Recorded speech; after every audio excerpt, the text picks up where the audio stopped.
Esta es parte de la pila. Entonces, estas son una de las partes de las granadas lacrimógenas, y con esto le dan a un estudiante del Cauca, le sacaron el ojo. Sí, y Entonces todo esto se ha recogido, lo tenemos que recoger, lo vamos a poner, lo vamos a exhibir para poder lo que es la exposición en la tertulia que vamos a pedir. y ahora lo recogieron ahora. Sí, en las peleas La pelea con la policía, con el SMAT. Smart, sí. Bueno, entonces sigamos. Aquí tenemos menos bulla. Este aquí es- Bueno, Listo, listo. ¿cuál es la otra pregunta? Ajá. Bueno, arrancamos de nuevo.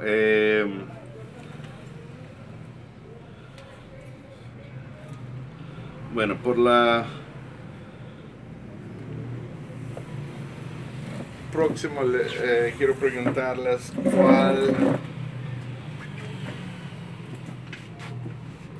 cuál es la diferencia en su carácter, en el propósito, en el muestro de una arte de burguesía y una arte popular. Si hay una diferencia sustancial que se ha mantenido en el tiempo, esto no lo hemos inventado nosotros. En los tiempos de los romanos, de los griegos, siempre las clases sociales altas tenían una forma de hacer arte, de divertirse también. Igual el tiempo nos ha llevado. Es una forma como el individuo se va diferenciando del otro, y las comunidades se van diferenciando de los colectivos. Y en este caso es una lucha del capitalismo con, entre comillas, el proletariado, o lo que le llamamos a veces izquierda y derecha. Pero esa discusión política no la vamos a dar, vamos a dar un poco es las raíces. Históricamente aquí en Cali, el vivo Museo de Arte Moderno, que nace en la década del 60, en su gran mayoría de sus intervenciones en el arte, los que han expuesto allí y los que han tenido acceso a ese arte, el Museo de Arte Moderno, por la dirección también de quien lo lideran, sin decir que lo han liderado mal, pues son burgueses, son gente acomodada, porque las clases populares o son rebeldes como nosotros, que no queremos estar allá, ¿sí me entienden? Sí. O algunos que quieren estar no los dejan. Entonces siempre va a haber una diferencia, pero cuando nos encontramos con un ortodoxo en el arte, él no tiene esas diferencias, si usted es rico, si es pobre o no, es arte como tal.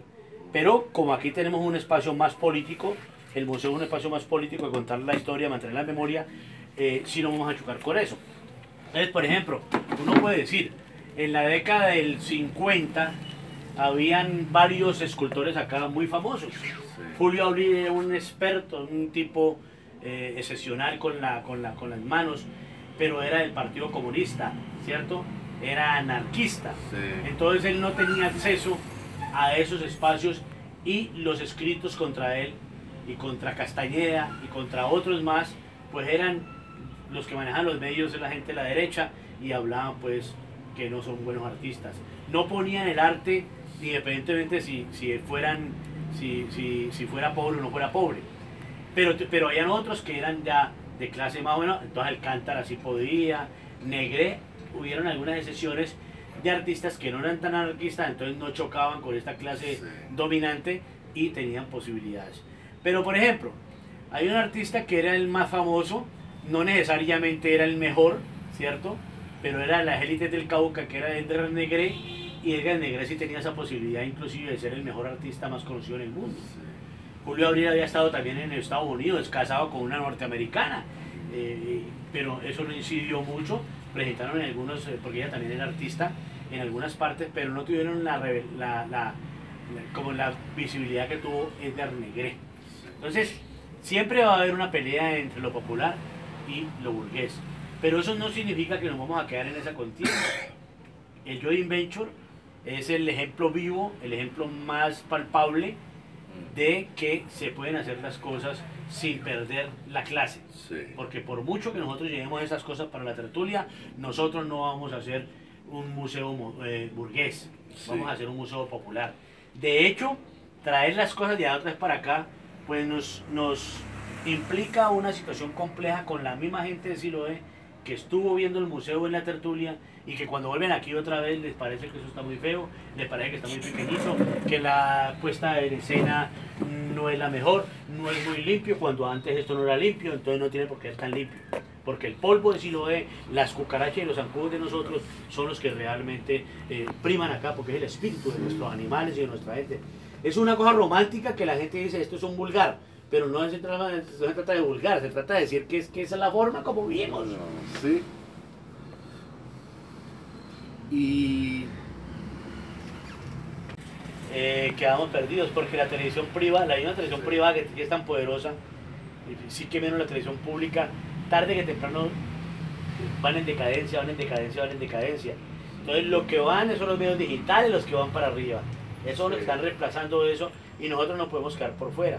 Por ejemplo, hoy, recuerden Estados Unidos, Blockbuster, la tienda de los videos. Sí. Entonces todo el mundo vive y Yo alquilaba. recuerdo. Y ahora eso ya no queda sino en la historia porque quedan como 2, 3 sitios ya. y eso ya es... No sé. Porque la gente quiere ir ya, porque se siente con la nostalgia, ¿cierto? Sí. Pero los niños ya no van a hacer eso. No, ya no Entonces, tiene ya no tiene ese contexto. ¿No? Esa mirada ya... El VHS, todo eso es parte de mi experiencia. El beta. Beta, los Los disquetes, los sí, discos, yo hay betas, este es un beta. Sí, yo recuerdo bien cuando eso apenas salió en las 70, 80. Era una maravilla. Sí, sí, sí. Recuerdo bien esos cosas. Sí, es una maravilla. Ya, mírate, Y ahora la estamos- pero uno no puede resistirse a eso No. porque las épocas no son mejores las de allá, de atrás, ni son mejores las de ahora, ni las del futuro. No. Son contextos donde nuestros hijos, nuestras futuras generaciones van a vivir con ese contexto y eso es lo que han conocido. Y por mucho que uno le cuente historias sobre la cámara VHS, pues ellos la ven como una reliquia, no lo ven como el esfuerzo que tuvieron que hacer muchos para poder hacer televisión comunitaria, un ejemplo. Hay que irse fomentando, es exactamente lo mismo que las comunidades que no tienen agua, no tienen energía, alcantarillado, pues a medida que va avanzando el tiempo se va a ir conectando la energía, y eso va quedando pues en la memoria. Eso es una debilidad muy fuerte en estos territorios porque tener cámaras fotográficas hace 70, 80 años en construcción de la comunidad, pues eso era imposible. Entonces, una que otra fotografía por ahí se ve con los gobiernos o las fundaciones extranjeras que llegaron y quedan algunos recuerdos por ahí de fotografías. Pero el resto, en esa época era muy imposible registrar cosas y mantener la memoria.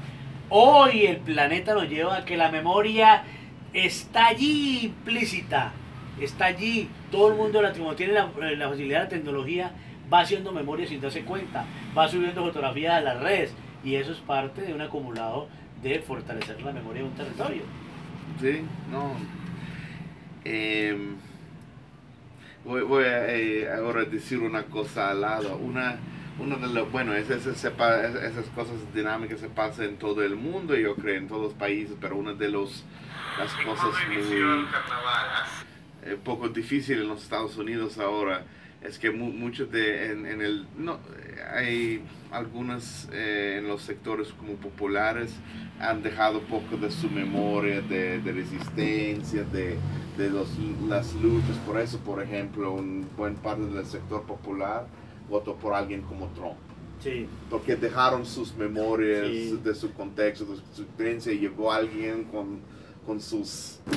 Pero ese es bueno. Yo quiero estar como, no. Pero no es eres, bueno, pero no eres. es bueno que a veces lleguen esos tipos así prepotentes, tarados, capitalistas salvajes, porque ellos desnudan un sistema. Sí. O sea, una cosa debe ser clara, hay que separar los gobiernos, en el caso del gobierno norteamericano, y esos nacionalistas blancos, pues, judíos, ¿cierto? Que tampoco son todos, pero que una gran mayoría logran de alguna manera permear una sociedad. Sí. Pero la sociedad no se deja. La sociedad norteamericana de clase media hacia abajo es una sociedad solidaria, Sí, una sociedad sí. que piensa en el otro. ¿Sí? O sea, porque nos venden una idea de que todos los norteamericanos son enemigos. No. Y no es así. Yo tenía esa idea hasta que llegué allá. Sí. Hay una clase. Entonces cuando Trump desnuda todo eso, cuando dice que el calentamiento global es una farsa, una mentira, una falacia, un tipo de esos brutos decir una cosa de esas, es muy tenaz. Entonces cuando hay ciclones, tormentas y incendios, entonces ¿eso qué es? Lo que pasó en California, allá arriba en el norte de California. No reconoce fronteras, esa tormenta, Eso no, y, terremoto, y ahí se va desnudando toda esa idea de que no existe. Entonces, es muy bueno que todo eso aparezca, pero la nostalgia es interesante en términos de construcción. El problema con los norteamericanos es que como han sido un país que logró de alguna manera en términos económicos tener una fuerte presencia en el mundo y dentro de los Estados Unidos, aunque es un país que más debe mucho, pero debe entre ellos mismos, entre los banqueros. Sí. Hay una cosa increíble con los Estados Unidos, y es que fundamentalmente los museos en Estados Unidos, tanto están en las universidades como en las municipalidades o en los estados, son museos muy globales, y hay museos más internacionales que la misma historia norteamericana, ¿cierto? Y de hecho, a veces las comunidades en Estados Unidos, con su forma de vivir, lo que yo estoy hablando de lo que yo viví, ¿cierto? En la década del 80, 90. No había necesidad de hacer eso porque todo lo tenías, todo lo tienes en otro lado, vas y lo ves en el museo tradicional. Y entonces nuestros negros y nuestros indígenas no se han dado por, en sus barriadas, armar museos. Y es exactamente lo que nos pasa aquí. Nosotros tenemos este museo e insistimos que la gente de las comunidades, de otras comunidades, hagan museos, que es la forma de mantener la memoria. Exactamente le pasa a los norteamericanos, pero para los norteamericanos es más difícil por la situación económica, que en algún momento fue bollante, y entonces todo lo tienen allí y listo, no hay ningún problema. Pero por ejemplo, si quisiera hacer por ejemplo, yo les diría a comunidades que están muy obesas, ¿por qué no hacen ustedes allá en Nueva York, en Los Ángeles, en Chicago, que es donde hay muchos hispanos, ¿sí me entiendes? Y muchos negros? ¿Por qué no hacen un museo de las hamburguesas para que muestren lo nocivo que es la hamburguesa? Un ejemplo, ¿cierto? Entonces, contar pues como la historia de eso, y sería una cosa muy chévere. Estoy poniendo como ese ejemplo. Entonces, cuando en la comunidad se logra hacer eso, la comunidad se va apropiando. Aquí vamos a durar muchos años en que la comunidad se apropie de esto, porque no siente la necesidad. Y en el Joint Venture, paradójicamente, la comunidad de Siloé fue a ver la puesta del Museo de Siloé, a llorar allá con las cosas de Siloé, en una parte que no es el entorno de ellos. Porque hay un dicho que dice que uno no valora lo que tiene, ¿sí me entiende? Hasta que lo pierda. Y uno lo valora es cuando está en otro lado. Sí. Así es sencillo. Muchas veces hay otras formas de ver y las respetamos. El que cobre por la ruta, cobra por la ruta. En Medellín te cobran por una ruta como 30.000 pesos. Creo que 30.000 pesos, sí, 30.000 por persona. Y entonces, o mal, no recuerdo muy bien. Pero también hay gente en Medellín que no cobra, ¿cierto? Sí. En Río de Janeiro hay una gente que hace un tour muy violento y lo llevan a un McDonald's, pues, ¿cómo vamos a tener McDonald's en estos territorios? No podemos seguir en esa dinámica. Entonces, ¿por qué no hacer las arepas y ahorita ayudar a los venezolanos para que las arepas, entonces, si no son colombianas, quedan venezolanas? Pero en nuestro territorio. Y un sueño que tenemos nosotros en eso de mantener un poco, sobre todo la parte arquitectónica, es hacer un museo hostal, donde la gente puede llegar a quedarse una noche, tomar fotografías, tener parte de las cosas del museo y bajo el rigor de una vela y un cafecito, o un whisky, o una cerveza, o un biche, poder dialogar y tomar fotografías de la ciudad y vivir incluso una noche en Siloé. Tenemos el lote al pie de la estación, pero es una forma también de decirle a la gente de Colombia, que llamamos los paisas, la gente de Medellín, para que no vengan a comprar muchos lotes acá y poner hostales, y que lo van a hacer, y poner McDonald's y poner todas las cosas que a nosotros nos interesa, pero de pronto a otra comunidad le interesa y lo van a imponer, es posible que lo hagan. Pero en cuanto a lo que nos corresponde, nosotros seguiremos como esos líderes asesinados que han sido tosudos en defender la historia de esas comunidades y que hoy tenemos que venerarlo, pero lo último no se va olvidando. Precisamente nosotros el 23 de diciembre, un compañero de una organización social de acá, decidimos hace 3 días con ese compañero de reconocer a los líderes comunitarios que ya nadie habla de ellos, pero que mal o regular han hecho trabajo en la comunidad, han ayudado a construir. Entonces el 23 de diciembre a las 11 de la mañana en el Parque La Orqueta tendremos algunos líderes, unos 20 líderes que ya no son nombrados, que dieron todo su trabajo, dieron toda su vida, pero que los nuevos líderes van desplazando y ya la memoria se queda con los nuevos líderes y esas se quedan. Entonces la idea es hacerle un almuercito y hacerle un regalito a esos como reconocimiento a que hicieron un trabajo de 30, 40 años atrás. Ok. Parte de la memoria. Parte de la memoria, qué lindo. ¿Es patrocinado por la Fundación Luz? Nueva Luz Nueva Luz. y un compañero de una organización que se llama Telebeli. Ah, ok. Eso lo vamos a hacer. Qué lindo, qué chévere. Eso el 23 de diciembre lo vamos a hacer. Sí. No lo inventamos Nueva Luz, se lo inventó Héctor Fabio de Telebeli. Tenemos que ser correctos con eso. Pero ustedes nos han escuchado hablar y estamos diciendo, reconociéndole al otro, que el otro está haciendo. No todos lo hacemos nosotros. Y nosotros somos las cosas positivas. Si tú vienes desde afuera a apoyar en una cosa y a nosotros nos interesa eso, listo. Por ejemplo, esto que estamos haciendo aquí en la memoria. Estamos seguros que esta memoria va pasada por una cuestión de un trabajo pedagógico, académico, y que no va a tener como la incidencia de hacer un libro para venderlo, porque a lo mejor ni la universidad necesita eso, pero sí se puede de alguna manera incidir en que es un trabajo académico y es el resultado de una apuesta entre la burguesía y las clases populares.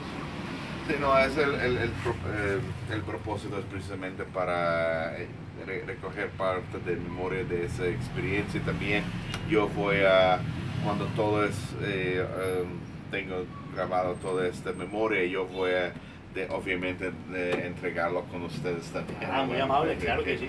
Que lo tiene, todo eso. Y no, el propósito es más académico para que reconozca los valores, esas experiencias muy importantes, precisamente para que uno reconozca y profunde desde todas partes, que reconozca el otro, cada vez estamos ampliamos más la chance de convivencia y reconocimiento, esa es la idea. Sí, está muy bien. Es lo que pretendo como profesor, en eso yo trabajo. Sí, es un trabajo eminentemente académico. En eso yo dedico a eso. No son los que valoran estos ejercicios. La gente del común no lo valora. Entonces lo valoran los estudiantes de las universidades, sobre todo los de sociología, antropología y trabajo social. Los de otras carreras no lo valoran. No. Los de medicina, chévere, pero no hay una cosa que le llama la atención a la medicina, aunque todo está transversalizado por la salud, ¿cierto? Pero no lo ven así. Entonces, por un lado nos mejoró la audiencia temporal de la visita de mucha gente aquí al territorio, pero por otro lado, a la propia gente de nosotros que ya estaba aquí, ya le parece aburridor porque vieron una experiencia diferente, una experiencia entre comillas bella, la belleza óptica, porque lo que estaban viendo era belleza y no estaban viendo era significado simbólico de los elementos. No, y el propósito, no, muchas veces obviamente que una experiencia, historia, memoria tiene su propia belleza, pero en un sentido muy diferente que una belleza como de una imagen bello, ¿no? Sí. Atrás de una vitrina, ¿no? Es otra cosa. Sí, es otra cosa. Es otro concepto de lo que es bello. Sí. Yo cuento esa historia de que no llegó ni una sola cucaracha. Aquí hay cucarachas, pero ninguna quiso irse a un museo burgués como la Tertulia. No les Se quedaron en el territorio, no les interesaba. Pues ellos allá, eso ya yo les dejo a las cucarachas entrar. Las cucarachas quedaron en Siloé. Y eso no es un chiste, eso es una realidad, Sí. porque allá se fumigaron todas las cosas, se desinfectaron las cosas. Y yo le pregunté a la señora Cristina de la Tertulia, venga, ¿y ha aparecido alguna cucaracha? Ninguna. No apareció ninguna cucaracha, se quedaron aquí. Y me imagino que las que No se fueron en quisieron el que camión las se tiraron del fumigaran. camión porque no querían llegar a la Tertulia. Se tiraron del Pero es una forma chistosa, pero es real. La Tertulia marginó las cucarachas. O las cucarachas no dejaron invitar a la Tertulia. No sé, dice, no vamos a entrar por allá, no Yo nos creo que interese. las cucarachas yo creo que fueron más dignas que nosotros en el mundo. Creo que con la dignidad las cucarachas. Sí, sí, sí, no, sí. no querían tiene que ver nada con la burguesía. Con la burguesía. Sí, lo que carajo. Eso es verdad. Eso es Se muy- puede escribir sobre el tema nomás. En contexto de nuestra conversación, ¿hay algo más que pienses importante a mencionar? ¿Hay algo más que quieren No, agregar? yo creo que terminamos con esto. Sí. La memoria es de todos. La memoria es colectiva, pero comienza por lo individual. Seguimos construyendo memoria, seguimos luchando para que nuestras nuevas generaciones, nuestros milenios, al menos se den un paseo de las cosas que sucedieron antes de que ellos estuvieran en